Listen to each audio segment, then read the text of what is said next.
How's it going, everybody? Good to see you all here in chat. Usually I like to wait till there's about 100 people. We're right on the cusp there. I hope you all are doing quite well. Just getting the stream started right now. There were some significant news updates that I wanted to discuss. We will discuss them throughout the live stream. Got a lot of news to go over today. But some of you may have guessed from the thumbnail that we are going to be talking about several large pieces of news that will absolutely impact, I'm still jamming out to the music. It'll absolutely impact the games that we play for years to come. We're going to get to that in just a second, but while I have you here, you know what? I don't do this usually. Hit that subscribe button, hit that bell, especially if you like the content that I post on here. I just got over a brutal case of COVID. I couldn't get out of bed for about 2 days. It was very bad. So thank you for joining me. I do appreciate it. Hopefully next week I can get back to the gym, back into my regular swing of things, and I will be eating blackberries because that is a healthy snack. If I get any of my teeth, just pretend it's not there. Thanks for watching, everybody. For real. Got started super late. I've decided to start my stream an hour later every single time I go live. And then, you know, we're going to come full circle and end up just starting at the regular time again someday, I bet. No, in all seriousness, I have my whole office. You might notice that my TV has a drop shadow. That's actually just the TV in front of a TV right now. So, yeah. So we're going to bring down the awesome Stream Beats by Harris Heller. He allows you to use his tracks and jamming out to them with headphones. I prefer to wear the headphones, but people always criticize me when I do. They're like, take off the headphones. There's no music or anything. I'll take them off for now. But we have some stuff that we're going to react to later on in the video, in the live stream. We are live right now. And as is tradition, if you haven't watched regularly, I do have the whiteboard. If anybody does decide to leave a tip, I do appreciate it. No pressure whatsoever. Enough vamping. It's good to have everybody. There were two very significant stories that happened this week that I do think are going to have a larger impact on the games industry than you might realize. Unionization is a hot button topic for a lot of people. A lot of people guessed based on the thumbnail that I would be talking about the World of Warcraft developers forming a union, a wall-to-wall union at the company. That is part of the story, and we're going to start with that, and we are going to get to the rest of it in just a little bit. Let's get back into it. World of Warcraft developers, this is from Game Developer, they have formed a wall-to-wall union at Blizzard Entertainment. This is very significant. The creators behind one of the biggest MMOs on the world, part of the Activision Blizzard Microsoft merger, they've unionized. 500 people are now protected beneath a union. And I think this is very notable for the future of Xbox Game Studios, because in addition to this, Bethesda has also unionized. Now, the World of Warcraft team is unionized. I don't believe Activision has quite unionized yet, but this is slowly but surely working its way to a healthy unionization over at Microsoft. And sometimes that's what needs to happen if things are skewing in a way that isn't supporting the developers appropriately. Here's what was said about it. The Communication Workers of America has confirmed that over 500 employees at Blizzard Entertainment have formed a wall-to-wall union at the Microsoft-owned studio. The new unit is called World of Warcraft Game Makers Guild, WoW GGCWA, and comprises the entire World of Warcraft development team, including designers, engineers, artists, quality, assurance testers, and more. Another 60-person unit, a Blizzard QA tester called Texas Blizzard QA United CWA, has formed simultaneously in Austin, Texas. Now, this comes amidst tons of layoffs this year. We have already eclipsed the previous year in terms of video game industry layoffs. Obviously, we have seen that the writing has been on the wall for a tumultuous 2024 for the entirety of the games industry. And it seemed like many people said, look, enough's enough. We've been talking about a union. More and more people are unionizing than ever before across Microsoft because part of the FTC deal was that they would allow these places to unionize. And with all the layoffs happening, including many layoffs at Microsoft and the Xbox division, why not? What do you got to lose at this point? So I have to imagine that this is good news. It will offer a little bit better protections. And I hope it makes Microsoft and the Xbox divisions at least be a little bit more careful when something like COVID happens and everybody overhires and then they need to just do these massive layoffs. It's not right. It doesn't sit with me right. Let's continue on. Staff were able to organize without interference thanks to a seismic labor neutrality agreement that was struck in 2022. That agreement was subsequently extended to other Microsoft employees within ZeniMax, paving the way for almost 250 workers at Bethesda Game Studios to unionize earlier this week. The CWA said Blizzard's latest union represents a significant milestone in a journey that began when employees walked out and rallied at Blizzard Entertainment HQ in California in 2021 to protest Activision Blizzard's response to a California DFEHA sexual harassment lawsuit. This victory underscores the growing momentum of worker organizing in the video game industry and will hopefully continue to inspire other video game workers to form unions and raise industry-wide expectations for pay, benefits, and respect for workers' rights, added the CWA. Now, I don't particularly have a strong feeling for or against unions. Way back in the day when I worked at UPS loading trucks, I was part of a union. So I have been in jobs where I am unionized. I've been in jobs where I'm not unionized, and I am middle of the road of it. But if you look at the landscape of what has been happening within the video game industry, it does seem like something needs to change, because it does feel like workers who work under these mega corporations are often unfairly treated, and things could be done to ensure that they have better rights. And this extends to a whole other branch that we're going to get to in a second once we get through this particular story. But make no mistake, these unionizations are going to have an impact on what we play for years to come. Hopefully, in addition to a positive impact on the things that we play, it will also have better working conditions for the employees at these companies. Unionized Blizzard devs want to ensure every voice matters. Speaking to game developer about their decision to unionize, Blizzard senior software engineer Kevin Vigu said the unit hopes to make good on the company mantra, every voice matters.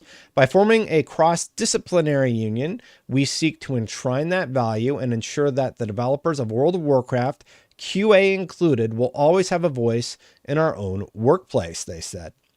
We want to both improve our working conditions and protect the things we love about Blizzard, and so we can feel secure in pouring our talents and passions into making World of Warcraft.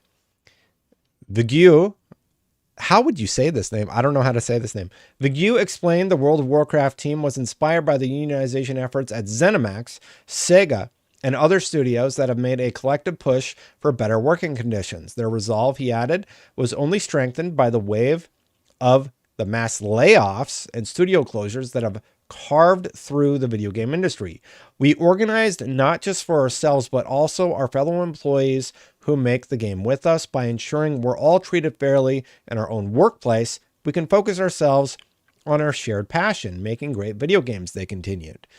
All of these big companies are focused on making as much money as possible. And often that has meant that the workers are just not treated right. So they're just seeing everything just being axed down and tons of layoffs industry-wide. And they said, enough is enough. What can we do? This is literally like, this is about the only thing that they can do is unionize and have actual bargaining rights to advocate for themselves. I personally think that this is a big W for workers, and it's going to make these mega corporations second guess the decisions that they're making in the right way. Don't greenlight ideas that are going to cost you $200 million, I hope, right? Let's continue on. Our union effort predates the recent layoffs, but witnessing them firsthand only served to solidify how important this effort is for the entire gaming industry. With our union contract, we can have a voice to minimize the impact of future layoffs and ensure we retain talent and knowledge whenever possible. While GG-CWA will now elect a representative bargaining committee from the World of Warcraft team and survey its members to understand which issues need prioritizing. While the team's voice will determine what we bargain for, we've also had numerous conversations with each other in the past few months at Vigu. We suspect our top bargaining items will include layoff protections, yes, work from home policies that are improved, transparency around performance and promotions, and pay adjustments to align with the expensive areas we live. There have been several stories about how there's a performance structure within the Activision Blizzard family, I guess we'll call it family in quotes, where you have to write negative things on performance reviews. You have to give a certain percentage of people negative performance reviews. It's just like mandatory for all managers. And somebody just said, I don't agree with this. And they quit, and they sort of spilled the beans on that whole issue.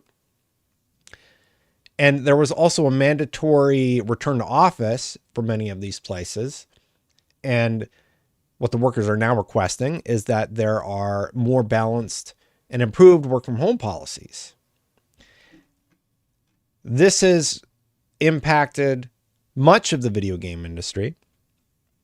And I do think it's important. I think things just finally came to a head, and what needed to happen was a change. So the workers got together and they realized this is their only recourse left.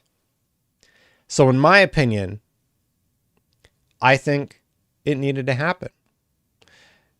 Vignesh says, working in the office is a waste of time. I would argue that in many instances, there are many tasks that can be completed from home. Not every single thing needs to be done in an office. And that was the one thing that COVID showed. Some people work better at home, period. Some people work better at the office. But if that wasn't enough, there was another story that happened this week that will also have a drastic impact on the future of the games that we play. And their website is bizarrely optimized, so we're going to get a very narrow thing as text when I go over here. The SAG-AFTRA members who work on video games go on strike. Now, this is about voice actors largely, and they have made a few videos about it, but here's what they said.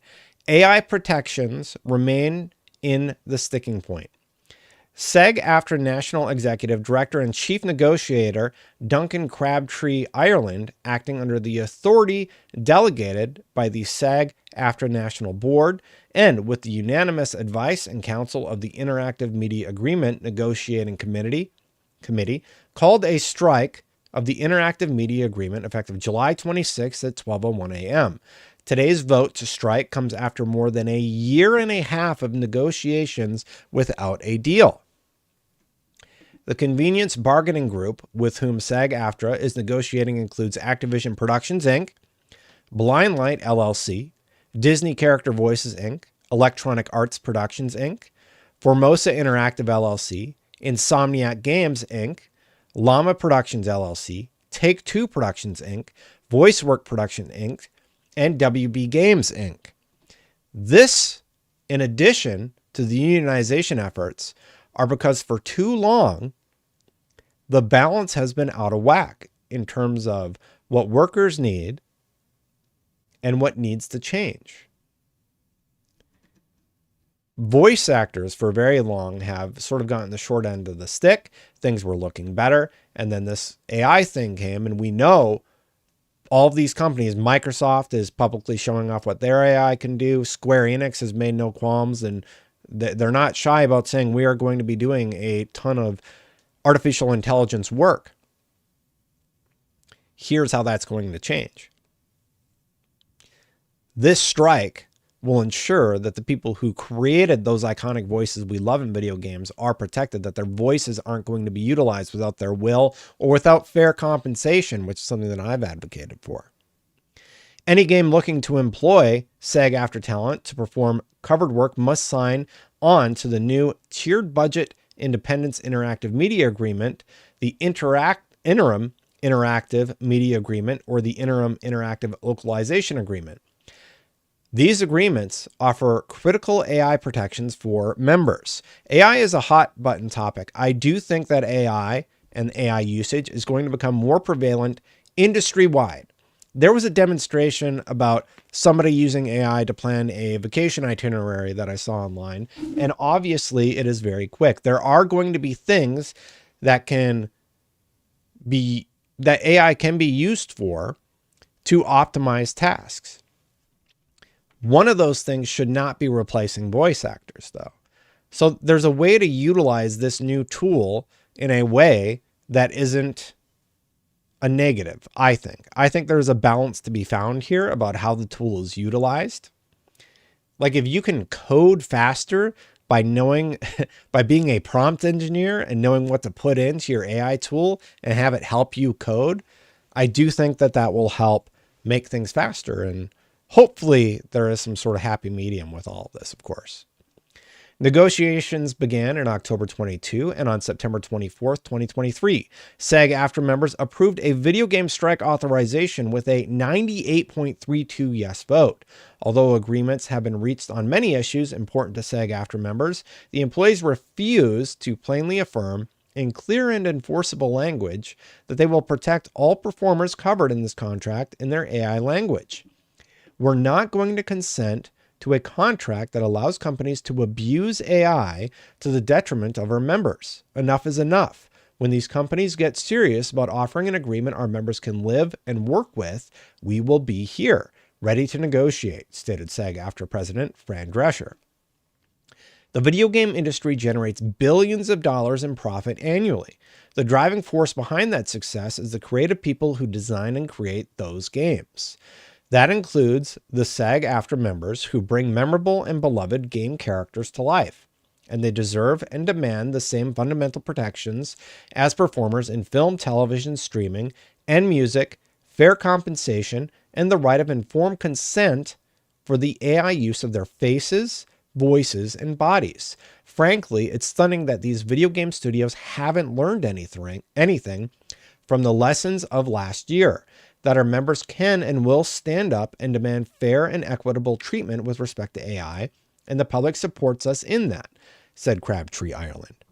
Now, I did see that there was one AI-related issue that was correlated to Call of Duty this last week that was a little bit exacerbated. What the voice actors are looking at, though, this is specifically taking their voice, making an AI version of it, and then using it without paying them, or using their likeness, or using any part of the contributions that they've made, and not being compensated for it.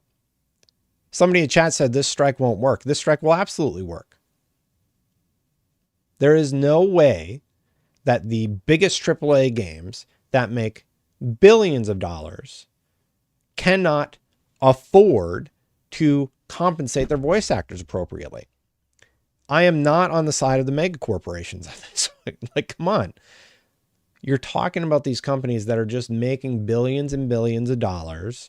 They're taking half of their budget and they're spending it on marketing, and the other half goes to development. It's like, of the $200 million, what, 100 million of that goes to marketing? 100 million of that actually goes to the game development? It's just skewed wrong. So I have to imagine that this is going to have a drastic impact, a positive one, on the future of video game design. 18 months of negotiations have shown us that our employers are not interested in fair, reasonable AI protections, but rather flagrant exploitation. We refuse this paradigm. We will not leave any of our members behind, nor will we wait for sufficient protections any longer. We look forward to collaborating with teams on our interim and independent contracts, which provide AI transparency, consent, and compensation to all performers, and to continuing to negotiate in good faith with this bargaining group when they are ready to join us in the world we all deserve. Said Interactive Media Agreement Negotiating Committee Chair Sarah Elamale. I did a stream with Sarah once. She's great. I am glad that this is happening. I do think that video game voice actors need to figure out where that sweet spot is in terms of AI usage, because AI usage is coming, make no mistake. But if you're going to templatize somebody's voice and utilize it, that actor does deserve to be compensated. There's no world where AI should just be used without somebody being compensated for what it has been trained on. And what a lot of these places are doing right now are downloading some YouTube library and just using it to train their AI. There's been a lot of controversy about how the AI is learning and what is being scraped to teach the AI. So my thought on all this, how does all this relate to gaming? So what I think you might not realize, Furious in chat, is this is about the video game voice actors. So this is all video game voice actors. So if you have ever seen a performance in a video game and like there's motion capture and there's all this other stuff, that all this other work that these actors put into the games that you love, they're striking. They're basically saying, look, movies and television have figured out how this is going to adjust things. You also need to figure it out. All the strike is going to do is make the corporate go full AI. I think AI is coming. They need something to train it on. And if they're going to steal content to train the AI, they are opening themselves up to possible litigation. So that's sort of the tricky spot that they're in. They need the voice actors, and the voice actors need them. So they're looking for the sweet spot in terms of being able to collaborate. So you add the unionization stuff. It's definitely a tumultuous time within the video game industry. And I wanted to cover this one off on the top. We have a few other topics to get into this week, of course, but I knew that was one that people would want to talk about. I do think that this will have a positive impact on the games industry as a whole.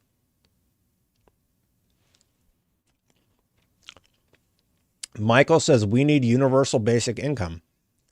You watch Asmongold, huh? I got your number. I got your number, Michael. All right. I'm putting headphones on because they're more comfortable when I wear them.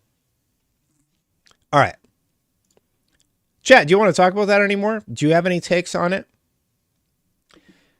I am not a huge union advocate. I've seen the positives and negatives of unionization. Phil Aroni, where'd you send me the link there? On Twitter or where? We could jump over to the FTC stuff if we're going to continue down there. Philoroni sent me something. 1 second.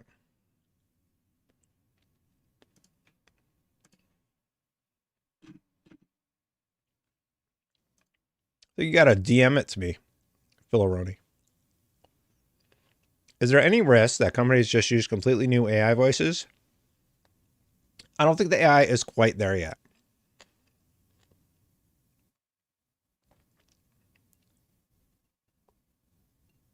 I don't think AI is quite there yet where the AI is good enough that you can just straight up replace people. But a lot of the artwork that is coming out of AI is good.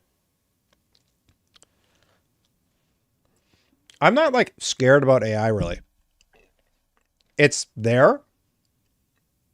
It's been created and it's coming whether we want it to or not. The question is, how does, to be like weird about it, how do we as a group of people, as humanity, how do we decide what that looks like? What does that future look like? You're not pro-unionizing. That's disappointing, Destin, but you don't have free healthcare either. So I'm neutral on unionizing. If you want to unionize, go for it. If you don't want to unionize, okay. Who am I to tell you whether to unionize or not, Carl?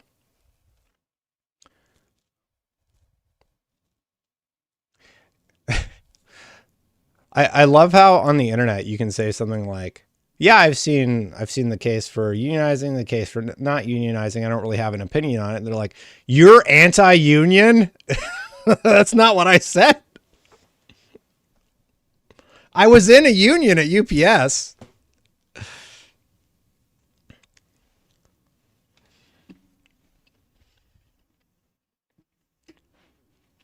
Everyone I know, any union hates it.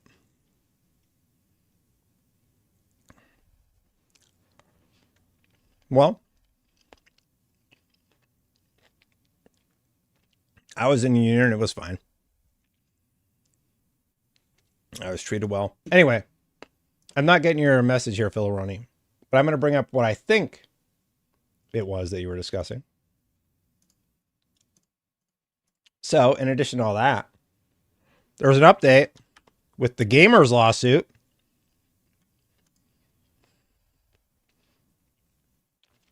Lawyers in the gamer lawsuit against the Microsoft Activision deal just sent a letter to the court hearing their appeal. It says Game Pass price hikes show plaintiffs are in fact suffering monetary harms that they asserted they would suffer and that their expert economist predicted.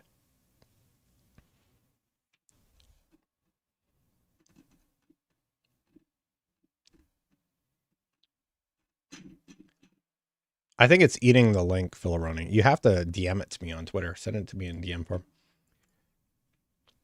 Dear Mrs. Dwyer, plaintiff appellant's right to notify the court that Microsoft recently announced another Game Pass price increase to its content subscription and cloud gaming product, Game Pass Ultimate, from $16.99 to $19.99 per month, a 17% increase. The price increase, which is the second price increase since the district court denied plaintiffs' motions for a preliminary injunction, raises the price of Game Pass to $19.99 per month. And then here is the Economist. I didn't get it for some reason. I don't know why. The price increase is relevant to plaintiffs' appeal. It shows that plaintiffs are in fact suffering monetary harms that they asserted they would suffer and that their expert economists predicted. The day the merger is consummated, the upward pressure on the price of AAA games will begin to be felt. As discussed in plaintiff's appeal, the district court ignored this unrebutted expert evidence. Further, Microsoft asserted to the district court in the related FTC action that there would be no price increases as a result of the merger. Here, the acquisition would benefit consumers by making COD available on Microsoft's Game Pass. They referenced the passage that we've read previously on the stream. On the day it released on console with no price increase for the service based on the acquisition. I mean, they lost the case right there. They say the price increase isn't based on the acquisition. They changed the structure of Game Pass. You could argue that the value of the dollar has changed. So all of that stuff has impacted the price of Game Pass.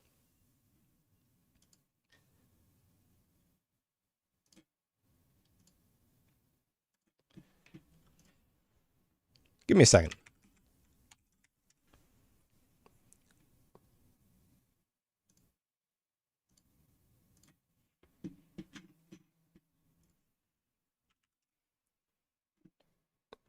Oh. The non-compete clause? Yeah, in addition to all of this, Villaroni points out that the FTC has also approved the banning of non-compete clauses.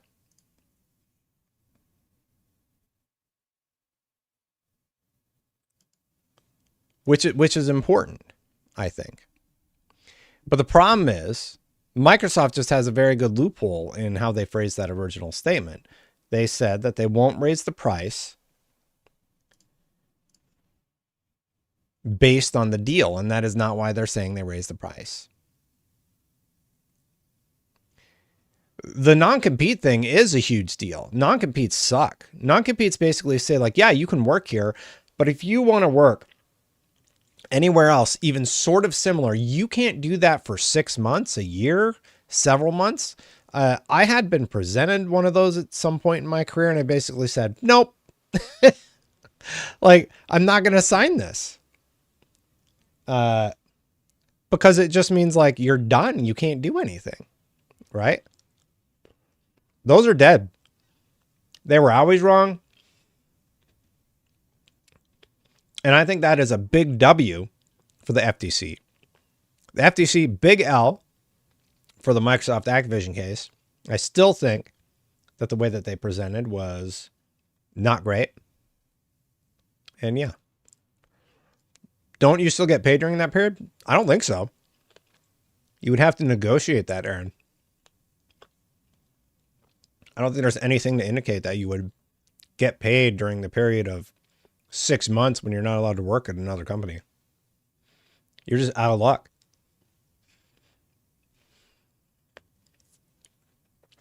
Yeah, I've seen the non-compete clauses. They're a joke.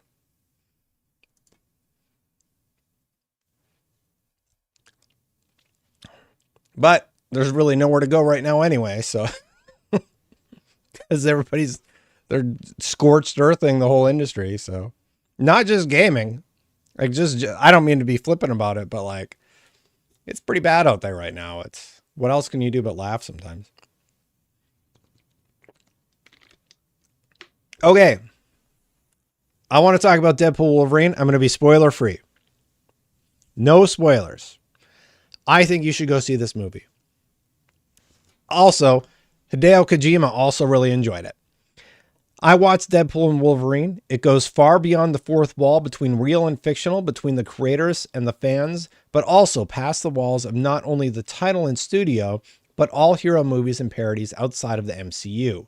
As a heroverse in the age of the fifth wall, this is Deadpool's greatest fourth wall and will certainly be a turning point.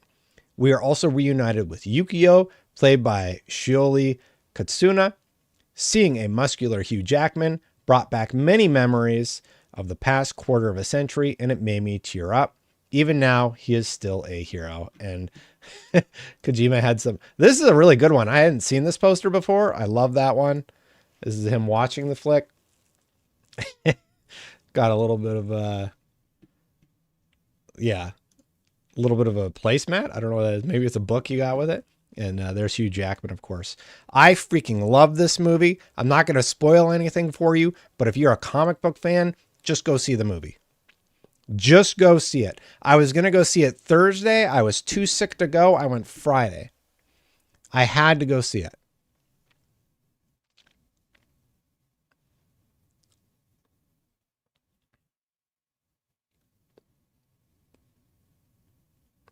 Something's happening in chat. Carhala is talking about something. I don't know what you're referencing.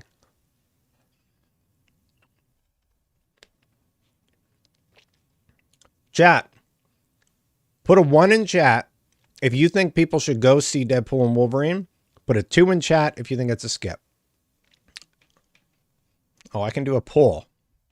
Start a poll.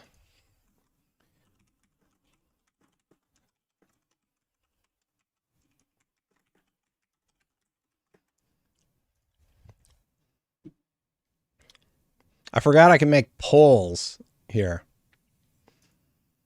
Yeah, literally everybody in chat said one. So like, even if you thought it wasn't that good, I still think people should go see it. I don't think there's any argument that you should be like, you should skip this one. This is a go see it in the theater movie. Even if it's like, I don't think anybody said it was bad, right? Why would you not go see it in the theater? It does have Deadpool and it has Wolverine. It's funny. I laughed out loud and I don't do that very often.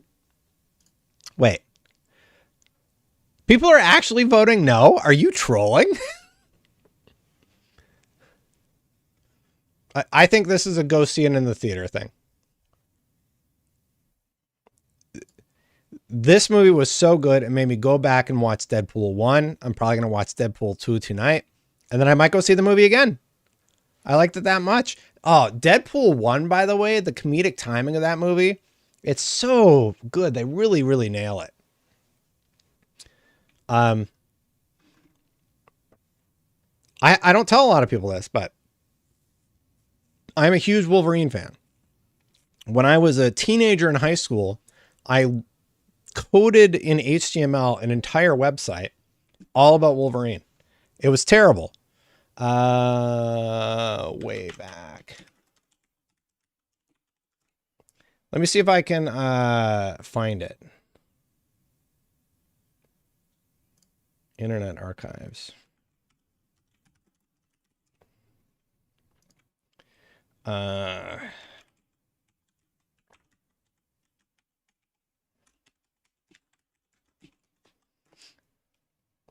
Okay, 2009.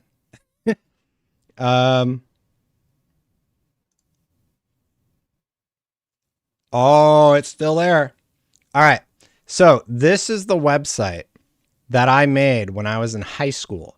So before I was 18, I made the unofficial Wolverine homepage. I don't know why it's, can I fix it? It's all a mess, but yeah.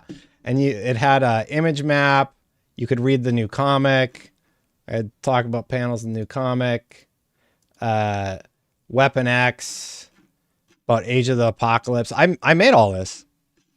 I would scan the comics in high school and then get in trouble for doing all this stuff. I was a big old Wolverine nerd. And like, these were some of my favorite covers and yeah. So I loved Wolverine. CSS didn't exist yet, Filoroni. It was all, this is an image map. So just going back to it for a second. This is when Wolverine just lost his adamantium and he went like feral. Or can I zoom in? Sorry. Yeah, look at that. The unofficial, I think that's spelt incorrectly, Wolverine homepage. This is an image map. So they didn't have, this is when Java was made. CSS wasn't a thing yet. So it's a tabled page. You have your header, you have your left navigation and your center navigation. This is then an image map, which is really hard to do. And I think the final version of it, I used JavaScript where you would mouse over it and they would animate. But I was turning like, I was about to go to college. So I kind of stopped working on it about that point. But yeah, yeah, I'm a big fan. And as a big comic book fan, I was very happy to see Deadpool and Wolverine. And I don't mean to like do a little offshoot, but very happy with the movie. I highly recommend you go see the movie. Go see it in a theater. If you wait, like Clay said he's going to wait for Disney Plus. Okay, wait. See the movie. Don't have it be spoiled for you. Don't go out looking for spoilers. But definitely see it. In addition to all this news, there was a lot of stuff about 343 this last week that I saw pop up. And that prompted a response from community manager John Junazek. He is the senior community manager over at 343 to say a little something about 343 and what's going on right now. Here's what he said. I haven't watched this clip yet. Wait, is audio coming through? Let me make sure.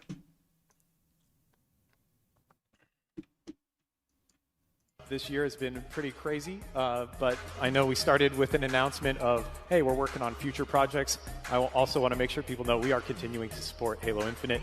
As you see with this update, we're trying to do as much as we can, where we can, while we still have teams working on various projects here at the studio. But very excited for FleetCom to arrive next week. New modes, new Forge updates, weapon tunings, right? We're taking our time and we're showing that we care. We want to make sure we're listening to the players, right? That's where all these updates come from. And I'm just excited for the future. This year has been... So, a little bit of a reassurance for fans. And just coming out and just saying, yes, we're still working on Halo Infinite. They're going to do as much as they can, where they can, while they have teams working on the future projects. 343 is still on 343, or 343 still is working on Halo Infinite. There have been a lot of developments with where 343 is, people expressing unhappiness for what has happened with the franchise. I liked Infinite more than 4 and 5. I did not like 5. 4 I thought was pretty good. I think I might have been suckered in a little bit with the graphics.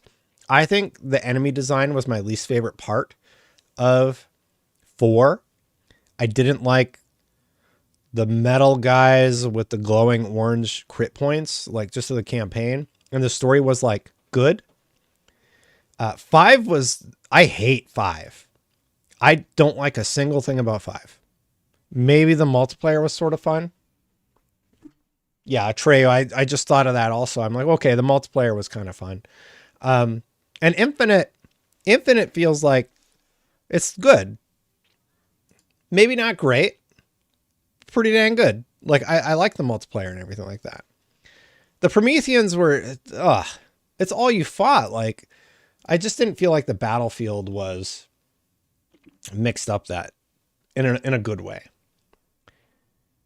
Continuing on with the Xbox news, however, there's also been a lot of talk about 343. There's been a lot of talk about the future of the Xbox console. One of those discussions is that in the future, Microsoft might be making a hybrid thing. Now, I saw that Colt Eastwood, a popular Xbox YouTuber and somebody who I know and like, he's always been very nice to me. He said that the next Xbox console would be a hybrid machine. And if you go back to September, this has been discussed for a while. Microsoft's next Xbox, coming 2028, envisions hybrid computing.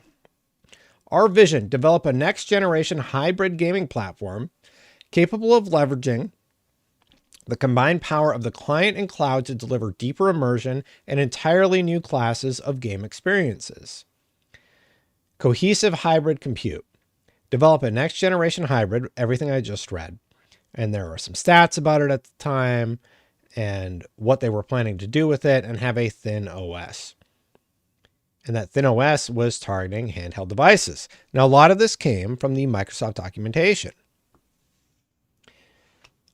I think that this is going to continue on. I agree with the hypothesis of it. And I would be excited to see some sort of hybrid machine personally. I think we already sort of have that. Phil Aroni, thank you for the $5. Let's get you on the board. Oh, green does not show up that well. I was going to try a different color. Boom. Phil's the first one on the board for the day. We're going to do the black, I think.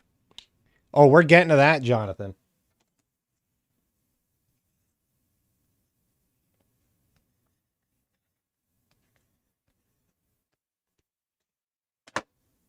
Boom.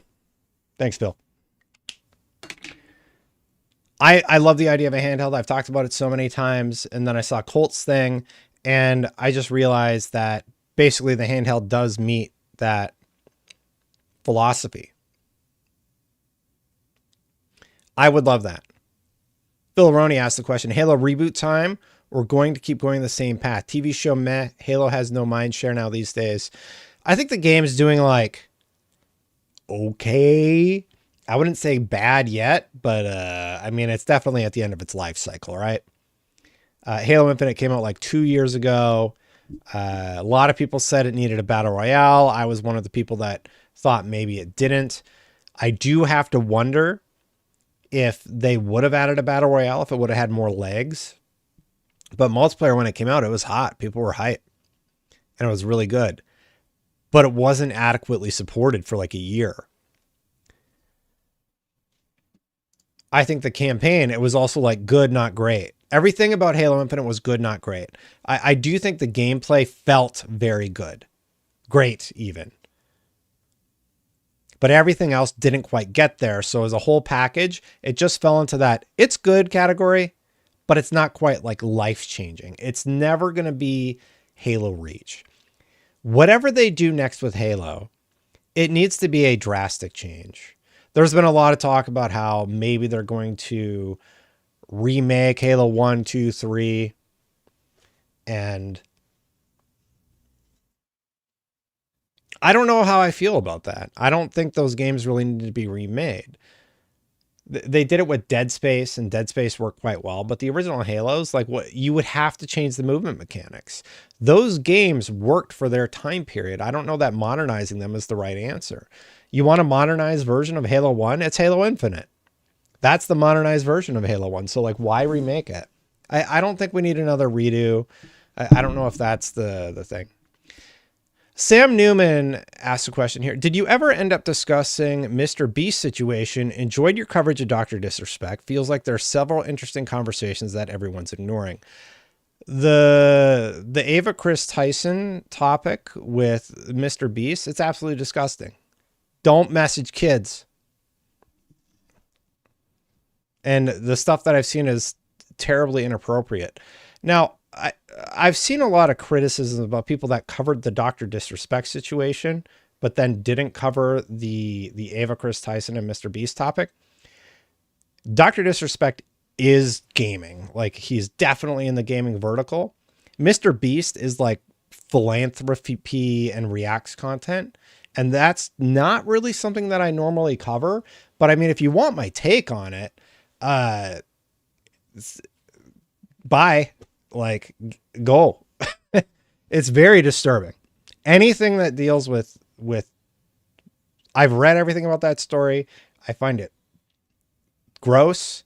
And what else do you need me to say about it? Like, MrBeast made the right call. All right. There was an accusation made that Ava Chris Tyson had inappropriately messaged people who were not of the age of consent. Like 15, I believe was the age. And then the chat logs came out basically, and it was wildly inappropriate things. And MrBeast and Ava Chris Tyson decided to part ways. It's very difficult to read about, but Sam asked me to talk about the topic. I am happy to give you my take on it. It's reprehensible. I don't care who you are. Why? What in the world are you doing messaging kids? What the type of stuff that was being messaged? It's just unacceptable.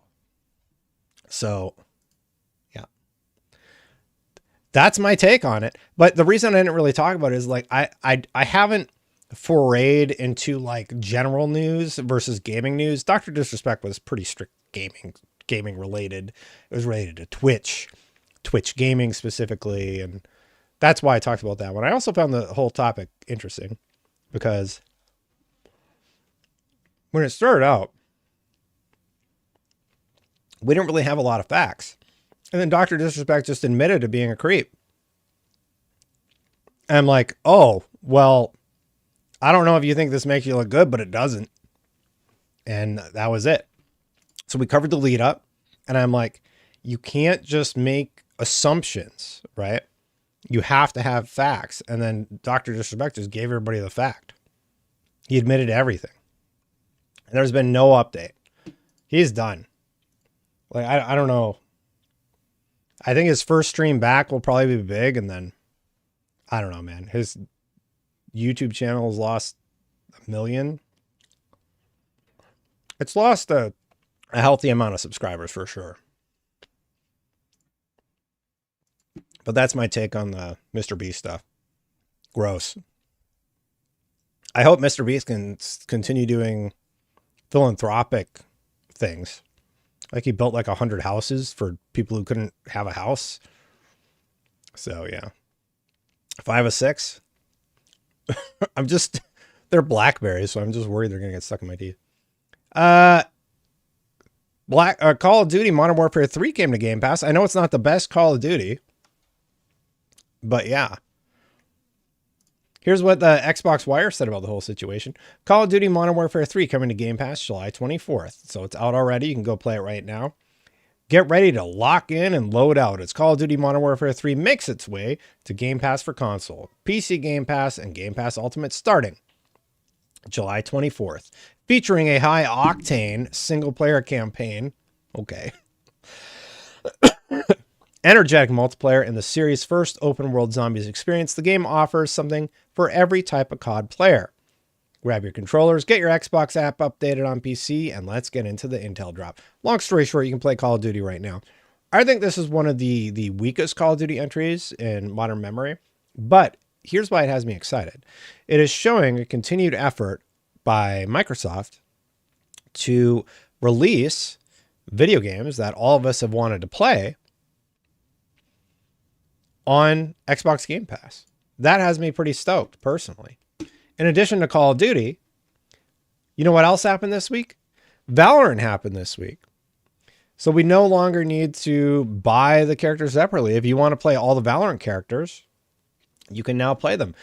Valorant's Xbox Series X and S open beta begins today. Here's why it's no simple port.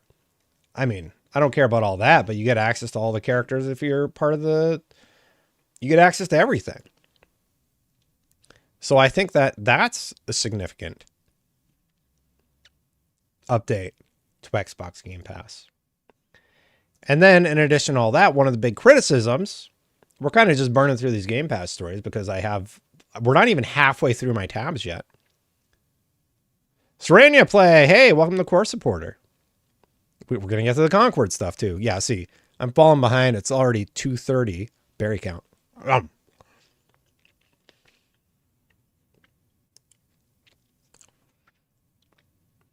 And I got a lot to get through. We're going to go to some sort of food thing. We're like a bunch of different types of food or food trucks or something. Anyway, we're going to that tonight for dinner. I'm excited. What's next for Game Pass? Cloud only tier, exploring ad-based tiers, and the return of the family plan, ? So this is from Jez Gordon over at Windows Central, and he hypothesizes, shrimp are doing okay. He hypothesizes that we're going to get some cloud gaming tiers, which would be good. For Xbox Game Pass, long-term growth may need to come outside the traditional home console, and cloud gaming may be one way to find those new to Xbox users Microsoft wants. Now, I want to find out where he talks about the cloud tier. Sorry, everybody. I'm still fighting COVID a little bit, but I'm feeling a lot better. Microsoft itself has noted that cloud gaming is experiencing a double-digit growth, although more recently has suggested to me that Xbox Cloud Gaming new accounts for Xbox Game Pass most rapid area growth total. Indeed, Microsoft recently partnered with Amazon to bring Xbox Cloud Gaming directly to its $30. Wait, what? $30 Fire TV Stick 4K range. I just bought, it was $60. I just bought one of these. Are they $30 right now? They're on sale right now. Great. And he's hypothesizing anyway that they are going to offer a cloud gaming tier because right now you have to spend $20. And yeah. Well, thank you, Saranya. I'll be able to add you back to the list. I appreciate it. Well, I missed out on that one. So all of that's happening with Xbox. We have likely a new tier. We have Valorant coming into the service. We have Call of Duty coming in the near future. And there's one last story, not as positive, about Xbox. Figure I'll pair it with this one because we're going to go all over the place with the rest of the stream. Stalker 2 being delayed. Stalker 2, my cropping is a little weird on the display. This is driving me nuts. Sorry. Let's change the top. I don't know why this is cropped that much. It's cropping it just like a little bit too much, so I just really wanted to fix it. Stalker 2 delayed again, this time by 2 months, so the devs can fix more unexpected anomalies. And they did it with like this really cheeky tweet where it was like gameplay in engine. And then they're like, we're delaying you, but your export 2 weeks. We know you're tired of waiting, and we truly appreciate your patience. These 2 additional months will give us the chance to fix more unexpected anomalies, or simply bugs, as you call them. We are always grateful for your ongoing support and understanding. It means the world to us. We're just as eager as you are to finally release the game and for you to experience it for yourself. And here's actually the little trailer. They put it over on IGN. If you want to see it. This is Colonel Corshun of Stalkers. The zone will remain out of bounds until November 20th, pending the completion of the ward's official affairs. Consider this as me giving you time to prepare better. Over. You gotta be kidding me. I love it. I love just self-aware stuff like this, where they know people are like, come on, we just want to play the game. All right, all of this next stuff is sort of PlayStation. And then we get sort of platform agnostic after that. Oh, real quick PSA. Halo Infinite is giving away Spartan points. Basically every match after the 30th in Operation Fleetcom, it gives you Spartan points, which is a big positive change in my opinion. And then yeah, we're gonna get real wacky later in the stream. I'm gonna try just normal Reacts content. All right, we're gonna move on over to PlayStation.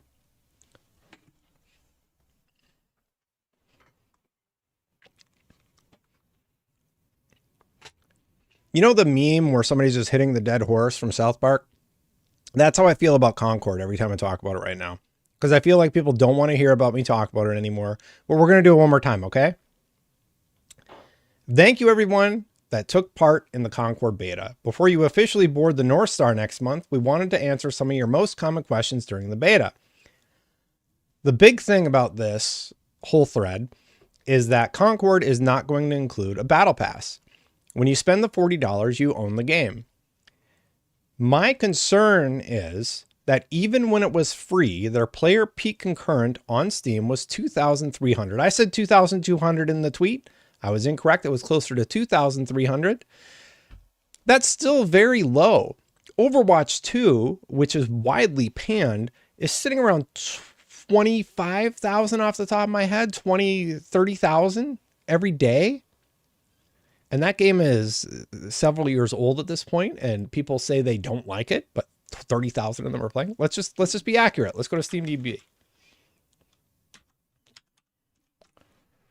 SteamDB, and we're going to look up Overwatch.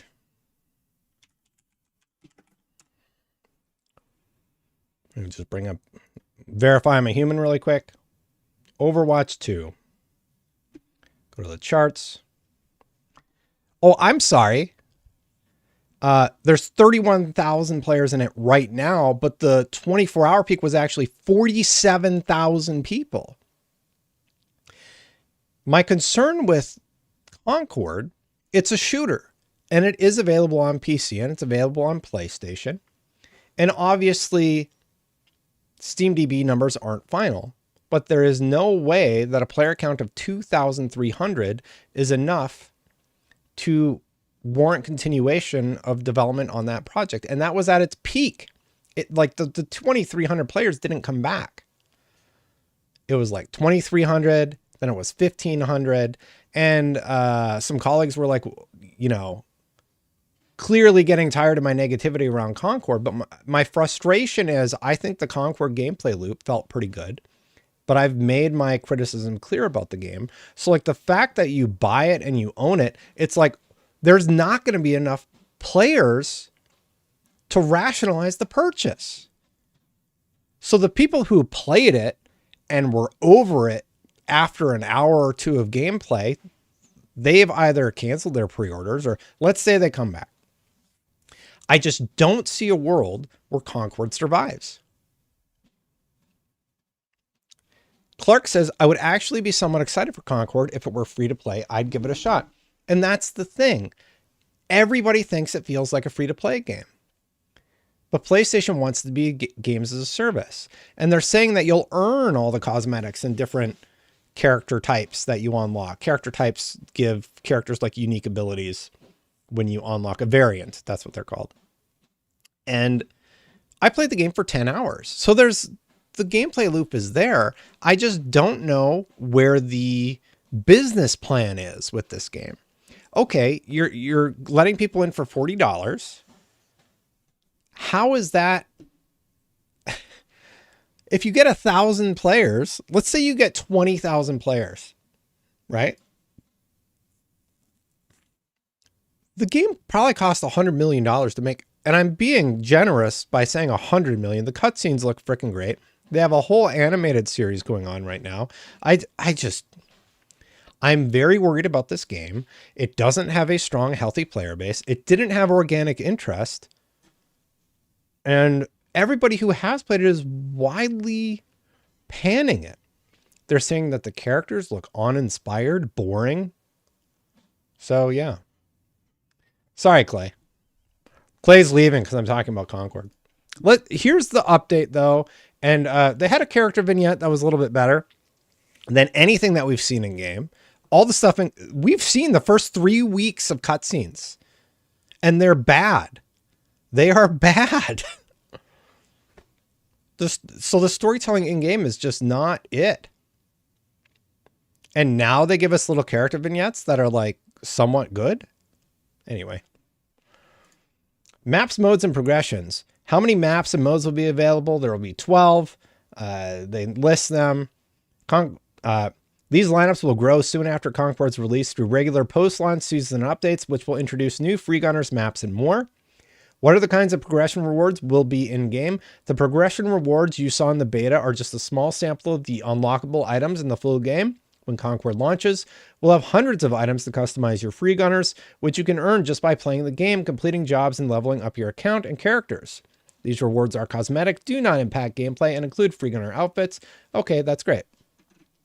Post-launch content. Will there be a battle pass? Concord does not have a battle pass. Sorry, I forgot the frickin'... I don't know. I got to do it this way.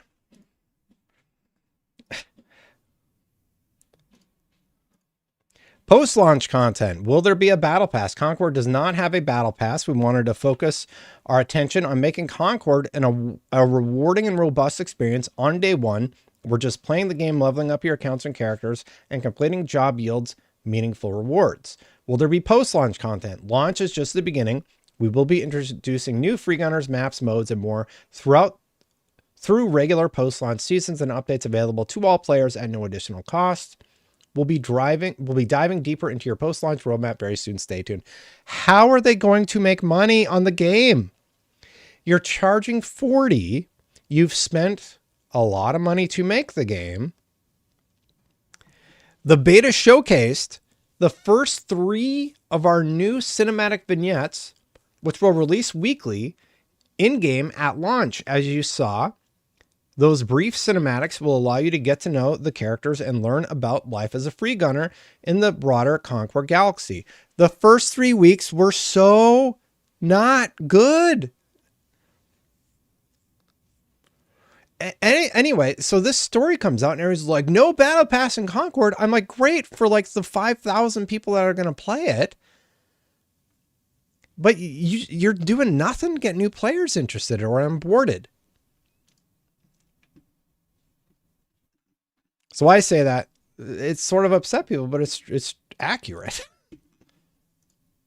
I don't know. I don't always want to be that guy. Display is being weird.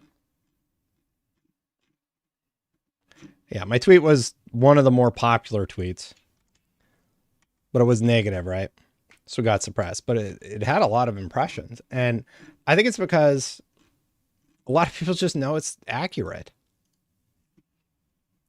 The problem with the game isn't whether or not it has a battle pass. And that's the part where I'm just like, you're missing the plot if you think that was the problem.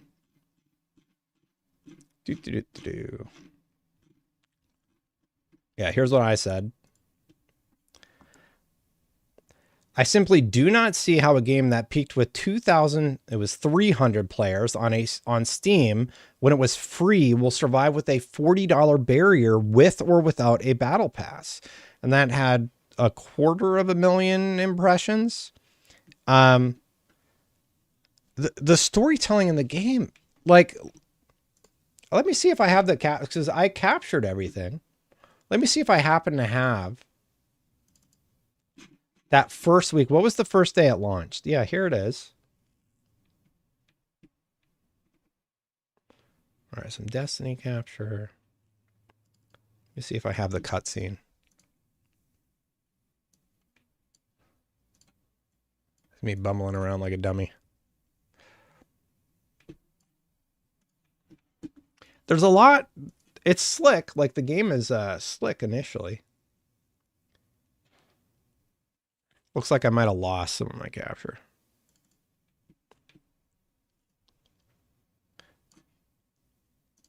Okay. Here is, I believe this is week 1. Do you want to watch week 1? This is the first cutscene that you're going to see. And like, this is their big opener.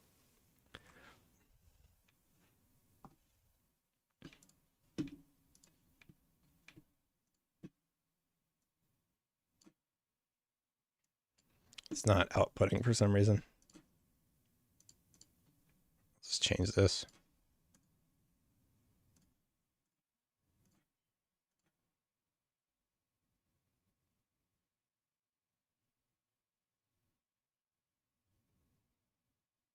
Oh, I muted it. I'm dumb. Booting it up. This is it. The Galactic Guide. Yep, it's a map. Let's establish our roots, glance, and gather intel on the revolt. What happened? Did it cut out? No. We're taking a moment to pay homage. You switched it off? We got work to do. Captain, turn it back on. I'm with Linux. We should acknowledge the sacrifice. Why are you kissing a tchotchke? This is an authentic item from the Starship Implacable. How do you two not know about the Implacable? How old are you now? Because we don't know your universe. We know nothing about your universe. We don't even know who these 3 people are at a table. We don't know why the ship has a talking AI voice. We don't know where you are in space. You're talking about some random thing that nobody has any context for. We have no context for your world. We don't know who you are. Like, they don't really explain it. They talk. They don't, the Pews. You want to finish? I had to shut it off because I was getting too frustrated. The characters aren't charming in the week 1 cutscene. They do nothing to make you like love them, right? Week 2 is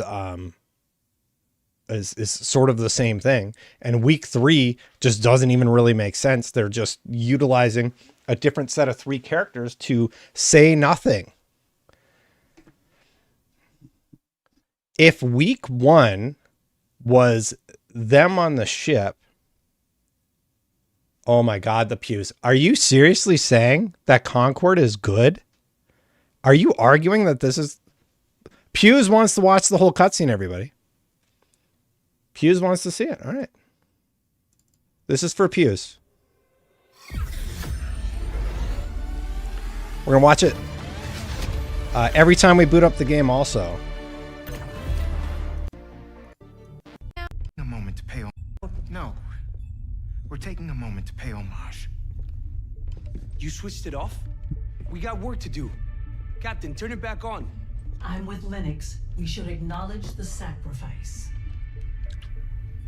Why That's are you not what I kissing a said. tchotchke? Go watch the VOD. This is an authentic item from the Starship Implacable. How do you two not know about the Implacable? How old are you now? Old enough to know legends matter. Thank you, Captain. This map used to belong to the Guild and the Guild alone. Okay. They controlled the space lanes. Held the galaxy It has a hostage. dog shit We're story. the only ones who are allowed to fly. The story is Crew dog of shit. The Implacable. I'll say it. Risked their lives, lost their lives to steal this map. And they gave it away for free. That's how the Free Gunners started. To this day, that tradition is honored. New crews like us are given this. You think this is good storytelling, Pews? A blinking star on the... You think a blinking star on the screen talking at you to tell you the history of the blank map that you're staring at on a table is good? How is it good? It's terrible. Show the footage of them stealing the map. Show and tell. Storytelling 101. Map. These space things. Oh, blinking star. Let's go. Why do I care that they had that sacrifice? No. I said, we don't care about the characters. They said, you don't know about the Implacable? I said, we don't know because we don't know anything about your universe. The writing is the worst part of the whole thing. I actually would say that, So, well, that's Lennox. homage. That is Tio, and I can't remember her name. I think her design's pretty slick. I like her design, actually. Much paid. And I Let's did say that establish the who it's gameplay is somewhat good. But I don't know who wrote these. And this is one... I'll say this, Pew. That intro cutscene, that story, is one of the stronger vignettes that we got of the three. And it's bad. Anyway.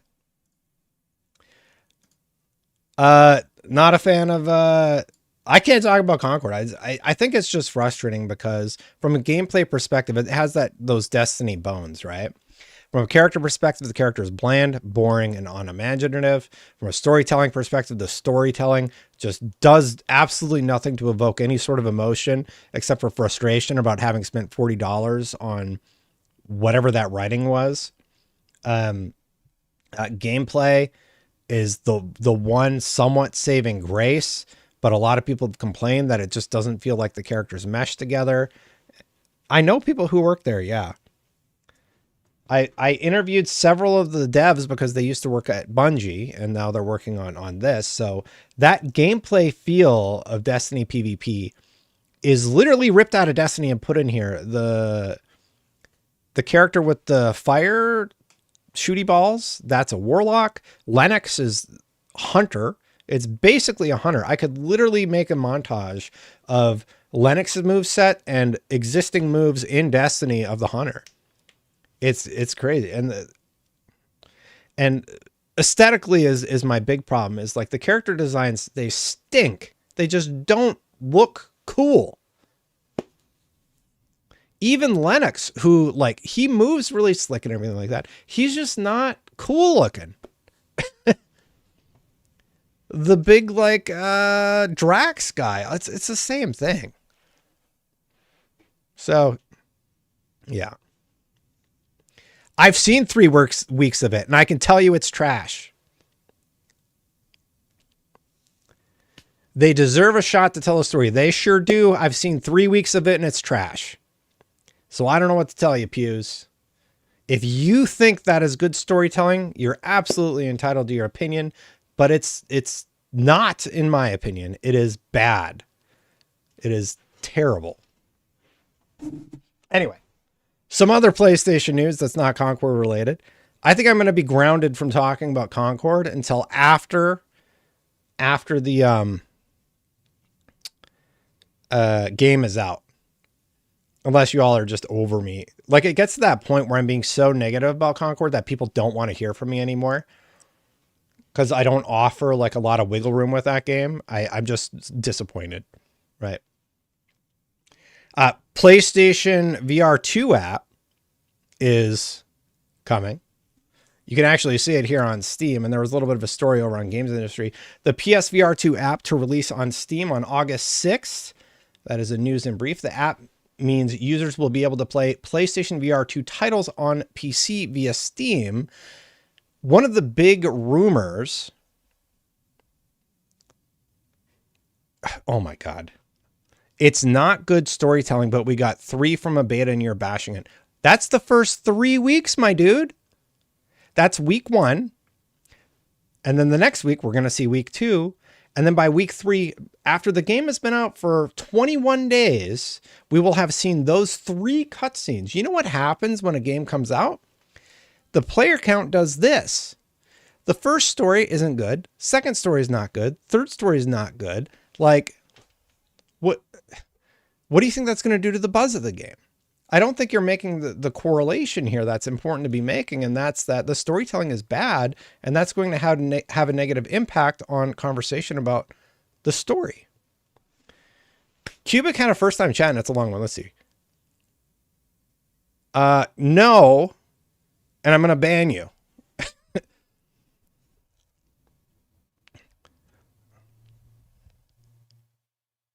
How do I ban somebody? Report, ban. All right. I pre-ordered the last Deadpool and Wolverine cheat controller. Good luck finding more. You can't get them, can you? I don't think you can actually get them. Anyway, I'm excited about PSVR being on Steam. One of the big games that is rumored to be coming to Steam is Gran Turismo 7. Oh, I mean, that's it. It's just, that's their whole story. No shot. PSVR 2 after release. And then you scroll down and read the story, and that's the whole story. All right. Well, it's coming, everybody. I'm stoked. Oh, and here... I got a positive PlayStation story. This one's for the pews. All right. This one I am much more positive on. We got a significant update about Helldivers 2, Escalation of Freedom. Let's take a little peek at their trailer. This is very loud in my headphones.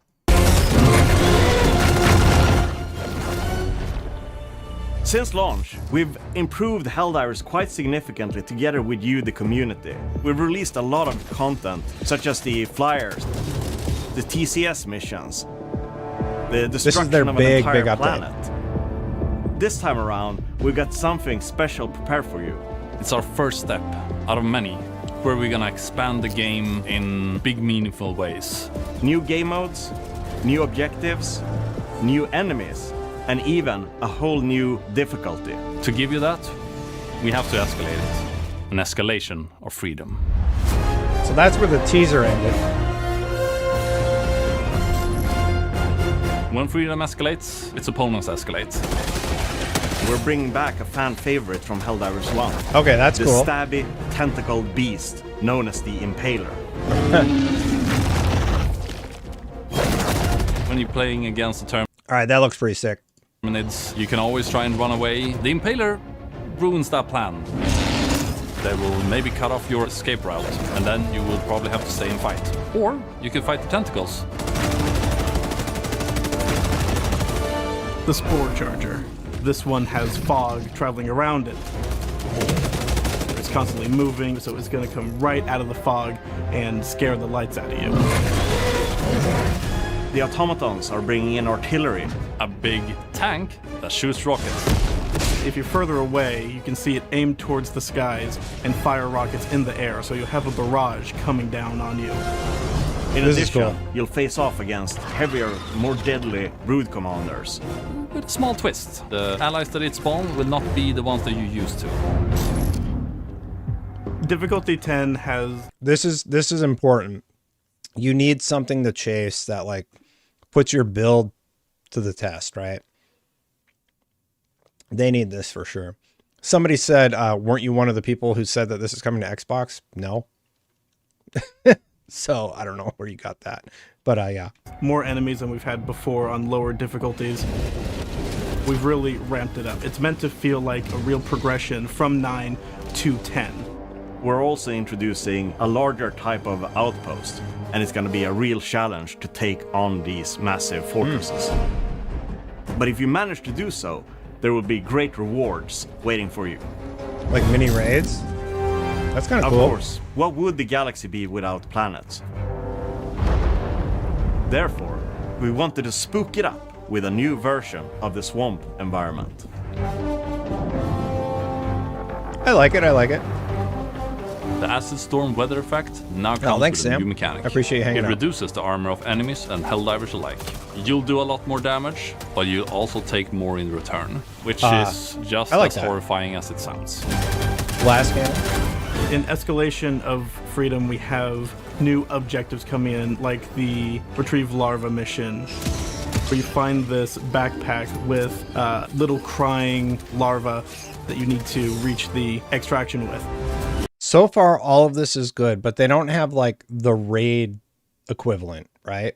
And I think that's one thing that they need.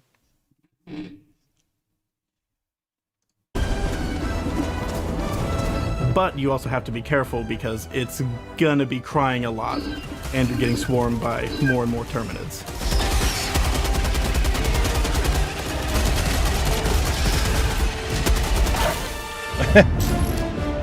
Nice. With the Second Galactic War in full swing, Super Earth is currently battling the automatons and the bugs for control of the Milky Way.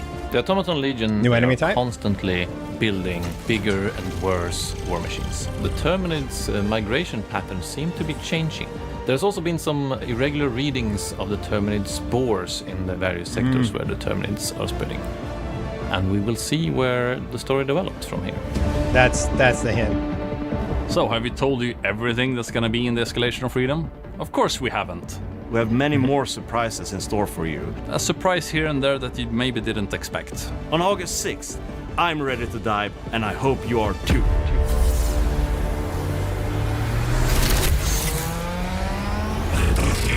Oh, they look sick. All right, so that's the big Helldivers 2 update. I hadn't checked it out yet. Figured we'd just watch it together. I think Helldivers 2 is great. A lot of people have been talking about how the game has been losing players. That just sort of happens after a while, right? But even if you look at it, there's still like 30,000 people playing it right now. If you go max, obviously it's been it's seen a pretty significant dip, especially after the PlayStation Plus network requirement stuff happened. I think a good jumping point from that story to another multi-platform one. This is for everybody. This is for Xbox, PlayStation, PC. Warner Brothers announced that Mortal Kombat 1 Chaos Reigns is coming. And they don't link to the trailer in their press release, I guess. But long story short, they're going back. I'm going to get flagged if I watch this on stream. I'll link to it in chat really quick. Definitely go check out the Mortal Kombat 1 news. That was big. And then the even bigger news is, do you remember Fallout London? I did the little teaser about Fallout London. The game is out now. IGN has a really great how to install Fallout London. It's a bit tricky. Here's how to do it. And they have the whole process on how to end up actually playing the game after a while. I've heard it's a little finicky, so check it out. But I've also heard very, very good things. Phil says PSVR 2 should have came to PC day one, was a bit messed up on Sony's part, was such a dumb thing in my eyes. It was not ready for that. I think that they just weren't adequately prepared to launch that, right? And then MCU stuff. Robert Downey was announced as Doctor Doom. I like this a lot. Independent stuff. Ben Singer is a friend of mine. They're bringing back Death Battle. Be looking out next week, because what happened was Ben, Chad, Sam, and Potato Hound, they all got together and they wound it up buying Death Battle. They own it now. They own their own show, which is really, really cool. So the creators, and I was there when Ben and Chad were working on the concept, and we were all talking about like what we were going to name it and stuff like that. They wound up on Death Battle, and you know, the name stuck, and it's really cool to be there when they were creating that product. But yeah, be sure to check out what ends up happening there. Legacy K and Soul Reaver wanted to remaster branding was seen at SDCC. This made the rounds. Everybody sent this to me. I was super sick when this came out, but Soul Reaver wanted to remastered. You might not know what this game is. It's just such a good game that I hope more people get to experience in the near future, because it's so, so good. There are a few other things I was going to talk about. I'm sort of running out of time because I got started late. So I'm going to try just a real world thing. This was a feel good post that I saw. Let's react to it together, shall we? Oh, I'm going to do this one. All right.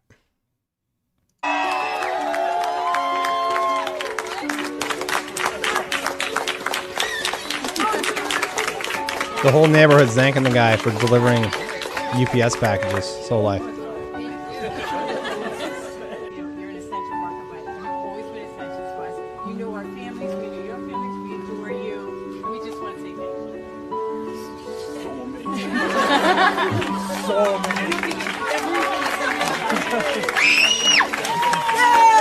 That is so sweet. I have about another 2 years on this route, so I'm blessed to know each and every one. Blessed, and just thank you so much.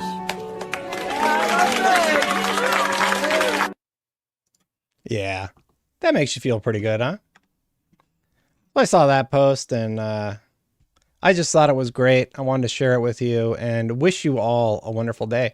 That's sort of where we're at with the stream this week. I appreciate every one of you for hanging out and making time to come chat, come talk. And yeah, so that's his route. UPS drivers, they're assigned a route, and he delivers to all these people, and they all got together. It looks like it's either in a place like New York or San Francisco where all the houses are really close. So they all got together and they just, you know, gave him a little token of their appreciation and allowed him to get his route done. But that was really, really cool to see. And everybody who works at UPS, it's a very hard job. I did it for 6 years. I was at UPS for 6 years. I started unloading the trucks, and then I would load the trucks. And then I eventually went into management, and then I was, I managed the whole warehouse. And then I think even one time I had to manage the branch. So it was like several warehouses I would have to travel to and do that. And then I quit. But the job is really hard, and I just thought it was a cool video. It made me think back to how hard everybody who works a job like that or just works in these sort of grueling conditions, and give them thanks. And I want to share it with you. and share my thanks for y'all for watching. I'm about to sign off for the day. Gonna go spend some time with the fam. Thanks for watching, everybody. Hit that subscribe button, hit that bell if you're not subscribed already. I do appreciate each and every one of you. Hit that like button. Hopefully I can get back to this, like, just a more regular news. I know I keep saying that. It's just life's been a little trickier lately with getting sick and just whatever happens to come up at any time. Thank you for watching. Thank you so much to the members. It does seem like I do have to add a few members and change things around here. I do appreciate all of you for watching. Thank you so much. You want to become a member, you click that join button right down there to support the channel. I'm going to get out of here. You can check my stream last week where I also complained about Concord, probably too much. And I'm grounded from talking about it till the game's out. All right. I'll see you for the next one. Bye for now, everybody.